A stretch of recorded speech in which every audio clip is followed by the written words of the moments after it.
दोस्तों, आज मेरे मिनी ब्लॉग तो नहीं कहेंगे, ये थोड़ा लंबा वीडियो हो सकता है। आप लोग को मैं एक कहानी सुना रही हूँ अपने ब्लॉग में। कहानी यही है कि मेरे पिताजी ने मुझे सुनाया था, तो मैं आप लोगों को सुना रही हूँ। मेरे पिताजी तो इस दुनिया में नहीं है दोस्तों, लेकिन उनका कहानी सुनाया हुआ मैं आप लोगों को सुनाती हूँ।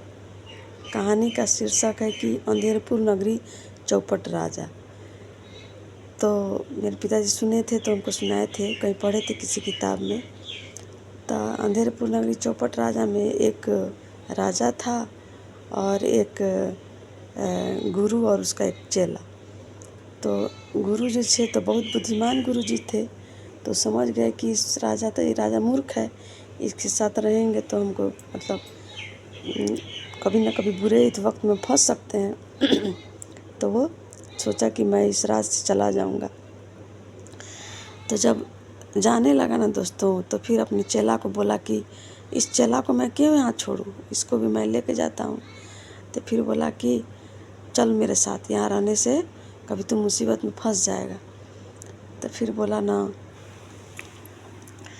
कि नहीं, मैं नहीं जाऊँगा। चेला को कितना भी गुरु समझाते रह गए, वो नहीं माना, वो जाने के लिए तैयार नहीं हुआ। फिर बोले, अरे मूर्ख, तुमको यहाँ पर खान पान व्यवहार देख करके तुमको यहाँ पर रहने का मन कर रहा है और इसको छोड़ने में तुमको लालच लग रहा है, देखना तुमको किसी दिन बुरे वक्त में फंस जाओगे। फिर बोला कि जाने लगा। तो गुरु बोले कि चेला से कि सुन, मैं तो यहाँ से जा रहा हूँ, लेकिन तुमको एक बात बता के जा रहा हूँ कि अगर तुमको कभी भी कुछ बुरे मुसीबत में फंसो तो हमको याद ज़रूर करना, हम आएंगे और तुमको हम मुसीबत से यहाँ से छुटकारा पिला देंगे। उसके बाद क्या हुआ, ये सोच करके तो गुरु चले गए कि इसको कोई मुसीबत होगा तो इसका छुटकारा हम दिला देंगे। तो क्या हुआ, बहुत दिन के बाद उसी राजा के साथ चेला रहने लगा, अपन राजपाट चलने लगा। खूब खा के खूब बढ़िया से वो अपना रह रहा था हंसी खुशी से, कि एक दिन ऐसा दरबार में एक कांड आया कि एक आदमी आया तो बोल रहा कहा कि राजा जी मेरा फैसला करिए। बोले क्या हुआ? तो मेरे घर का दीवार एक बकरी गिरा दी। तो बोले ठीक है, तुम्हारा दीवार कोई बकरी गिरा दी तो जिसका बकरी है उसको बुलाओ। तो बकरी वाला आया, बोला कि देखिए गुरुजी, इनका दीवार जो गिरा है तो मेरे बकरी से गिरा है। तो मेरे बकरी में कोई दोष नहीं है, क्योंकि इनका दीवार खड़ा था तो मेरी बकरी चरते चरते गई और वहाँ पर ऐसे मुँह की ना, उतना ही में इनका दीवार गिर गया। तो मेरे बकरी में थोड़ी दोष है, इनका दीवार में दोष है। कहले अरे इसके बकरी में थोड़ी दोष है, तुम्हारे दीवार में दोष है। दीवार तुम्हारा कौन बनाया, उस मिस्त्री को लाओ। तो फिर राजा के कहने पर मिस्त्री आया, बोला कि ऐ मिस्त्री, तुम इसका दीवार कैसे बनाया, दीवार तुम्हारा गिर गया। बोला कि गुरुजी देखिए, मेरे चलते थोड़ी इनका दीवार गिरा है। ईंट जो लाया वो ईंट अच्छा नहीं दिया था, इसी से उसका दीवार गिर गया। बोला कि हाँ ठीक कह रहा है, तुम्हारे में मिस्त्री में कोई दोष नहीं है, ईंट वाले को बुलाओ। तो ईंट वाले को बुलाया गया। तो ईंट वाला आया, बोला कि देखिए गुरुजी, देखिए राजा जी, मेरे ईंट में तो देखिए हम तो ईंट दिए, लेकिन ईंट बनाने वाला ना जानता है कि कैसे बनाया। ईंट अगर ख़राब दिया तो उसी की वजह से इनका दीवार गिरा। तो फिर गया तो ईंट बनाने वाले को लाया गया। तो ईंट बनाने वाले को लाया गया तो ईंट वाला बोल रहा है, कहा बनाने वाला बोला, देखिए राजा साहब, हम तो ईंट बनाने वाले हैं, हमको ले गया ईंट बनाने वाला, बोला कि तुम इस मिट्टी से ईंट बनाओ। लेकिन मिट्टी जो दिया वो मिट्टी देने वाला ना जानता है इनका दीवार कैसे गिरा। बोला अरे ये तो ठीक कह रहा है भाई, मिट्टी जो लाया होगा उसी के चलते दीवार गिरा होगा। फिर मिट्टी कोड़ने वाले को लाया गया। तो मिट्टी कोड़ने वाला आया तो बोला कि तुम कैसे मिट्टी दिए, कि ईंट बनाया तो इनका दीवार गिर गया। तो बोला कि देखिए राजा साहब, हम तो ईंट थी खुरपी से कोड़े थे, हथियार से, लोहा का हथियार से। तो लोहा का हथियार तो बनाया था लोहार, तो वो अच्छा से नहीं बनाया था, तो इसी वजह से ना ऐसे हो गया। बोला ठीक कह रहा है, वो खुरपी अच्छा से नहीं बनाया था, इसीलिए मिट्टी कोड़ा, और मिट्टी कोड़ने की वजह से खराब मिट्टी निकल गया। जाओ तो उस लोहार को बुला के लाओ। तो लोहार लाया, लोहार को बुला के लाया गया।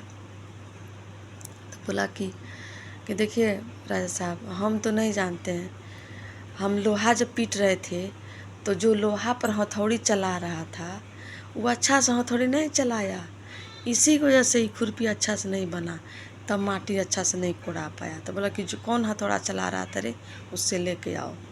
तो उसको लेके आया गया। एक गरीब आदमी था बेचारा, उसको कोई काम धंधा नहीं मिल रहा था, तो वहीं लोहा पीट रहा था, तो उसको पकड़ के लाया गया। तो बोला कि तुम अच्छा से नहीं पीट पाए थे, तो तुम्हारे चलते दीवार गिर गया। तो बोला कि अब तो रोने लगा। बोला कि देखिए महाराज, अब हमसे तो गलती हो गया, हम तो अच्छा से नहीं पीट पाए। तो बोला कि गलती हो गया, तब तुमको फांसी की सज़ा होना चाहिए। राजा अब तो फांसी की सज़ा सुना दिए। अब बेचारा को फांसी लगने वाला था ना, तो क्या किया, उसको फांसी के लिए लाया गया, फांसी देने के लिए। तो फांसी का जो फंदा जो तैयार किया गया था ना, थोड़ा सा गला से बड़ा साइज बन गया। तो उसके गला में जब फांसी लगाया गया तो कसा नहीं रहा था।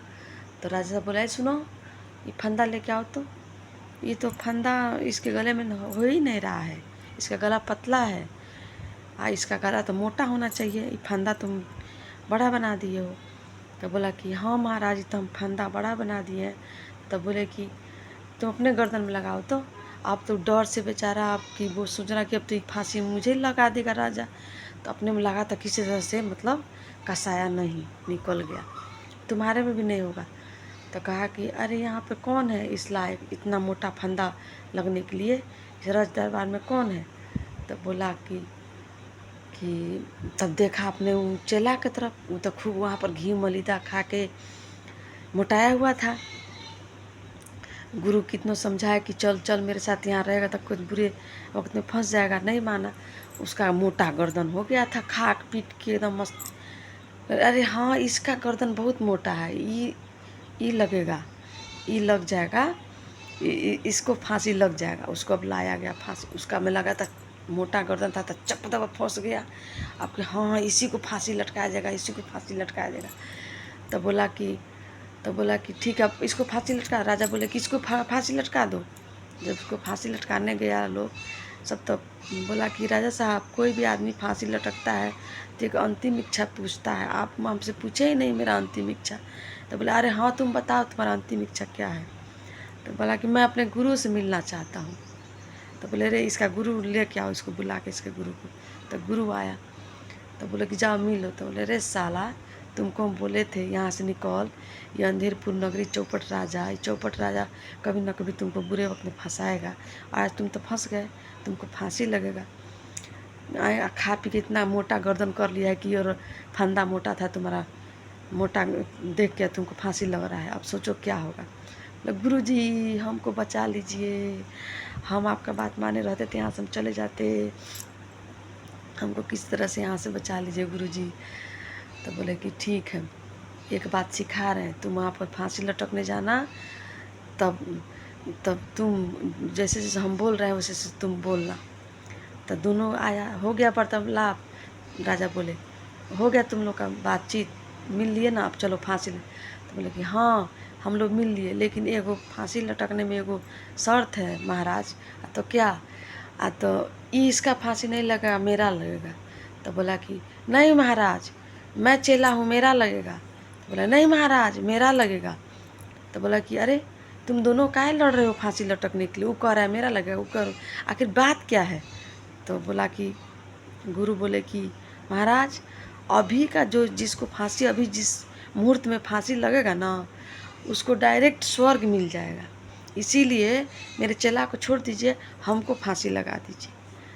बोला कि राजा बोले कि अरे बाप रे बाप, इतना अच्छा बात है, ये मुहूर्त आज इतना अच्छा है कि मतलब आज जिसका भी फांसी लटकेगा स्वर्ग जाएगा, तो इन दोनों को हम फांसी क्यों लटकाएं, खुद हम फांसी लटक जाते हैं। तो राजा बोले अरे अरे छोड़ो छोड़ो, जल्लाद इधर आओ, तो दोनों में से किसी का फांसी नहीं लगेगा, मेरा फांसी लगेगा। और राजा फांसी लटक गए। अंधेरपुर नगरी चौपट राजा का यही कहानी है दोस्तों, मेरे पिताजी ने हमको सिखाया था।